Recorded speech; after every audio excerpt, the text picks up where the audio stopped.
Berdasarkan hasil hitung cepat atau quick count pemilu 2024, pasangan calon presiden dan wakil presiden Prabowo Subianto dan Gibran Rakabuming Raka mendapatkan perolehan suara tertinggi.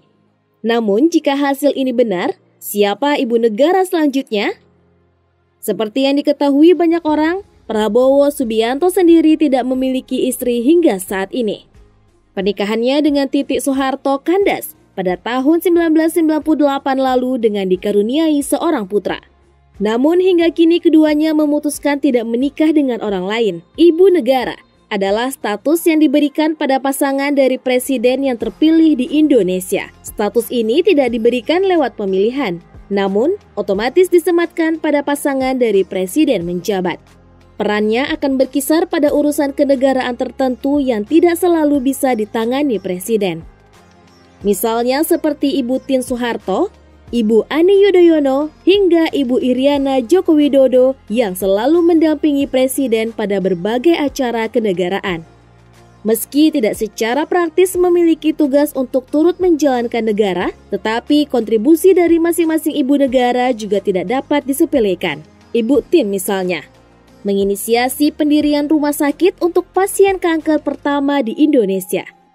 Pertanyaan kemudian mencuat setelah hasil quick count berbagai lembaga survei muncul dan memenangkan pasangan Prabowo-Gibran. Prabowo yang saat ini menjabat sebagai Menteri Pertahanan diketahui tidak memiliki pasangan karena bercerai dengan Titik Soeharto pada tahun 1998 silam. Siapakah yang akan menjadi ibu negara? Terlepas dari semua polemik yang ada, hal ini memang menarik untuk diperbincangkan. Jika benar Prabowo dan Gibran terpilih sebagai presiden dan wakil presiden, maka posisi ibu negara praktis akan kosong, karena hingga saat ini capres tersebut tidak memiliki pasangan.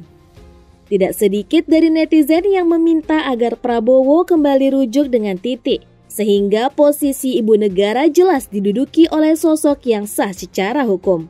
Perpisahan yang terjadi lebih dari 25 tahun yang lalu ini masih diingat banyak orang. Meski demikian, baik Prabowo Subianto, Titik Soeharto, dan Didit Prabowo hingga saat ini tidak memberikan pernyataan apapun terkait hal ini. Ketiganya tampak fokus dengan apa yang harus dikerjakan oleh masing-masing orang agar bisa menyelesaikan tugasnya.